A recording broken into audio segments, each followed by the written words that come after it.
ኢራን በደህንነት መሪዋ አሊ ላርጃኒ አማካኝነት ለዓለም ሙስሊሞችና ለኢስላማዊ ሀገራት መንግስታት ልብ የሚነካ መልእክት አስተላልፋለች። መልእክቱም እንዲህ ይላል። የአንዳንድ ኢስላማዊ መንግስታት አቋም ነቢዩ ሰለላሁ ዐለይሂ ወሰለም አንድ ሰው እናንተ ሙስሊሞች ሆይ ድረሱልኝ ብሎ ሲጣራ ሰምቶ ምላሽ ያልሰጠ ሙስሊም አይደለም ካሉት ንግግር ጋር ይቃረናል። ታዲያ ይህ ምን አይነት እስልምና ነው በማለት የዓለምን ሙስሊም መንግስታት ጠይቀዋል። አንዳንድ ሀገራት ኢራንን ለመጥላት የመረጡት በግዛታቸው ውስጥ የሚገኙ የአሜሪካን ካምፖችና የአሜሪካና የእስራኤል ጥቅሞች ኢላማ ስላደረገች ነው። ነገር ግን እናንተ ሀገራችሁ በኢራን ላይ ጥቃት እንዲሰነዘር ስትፈቅዱ ኢራን እጇን አጣጥፋ እንድትመለከት ትጠብቃላችሁን?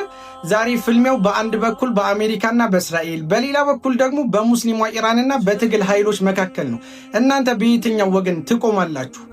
አሜሪካ ታማኝነት እንደሌላትና እስራኤል ደግሞ ጠላታችሁ መሆኗን ታውቃላችሁ። ለአፍታ ቆም ብላችሁ በራሳችሁና በቀጠናው የወደፊት ሁኔታ ላይ አሰላስሉ። ኢራን መካሪ ነች እንጂ በእናንተ ላይ የበላይነት ለመጫን አትፈልግም። የሙስሊሙ ኡማ አንድነት በጥንካሬ ከተገነባ ለሁሉም ሀገራት ደህንነት፣ እድገትና ነጻነት ማረጋገጥ ይቻላል ሲሉ ለሙስሊሙ ኡማ መልእክት አስተላልፈዋል። ይህም ቪዲዮ እንዳያስወርዱት ሁላችሁም በደንብ ሼር፣ ኮፒ ሊንክ፣ ሪፖስት አድርጉት።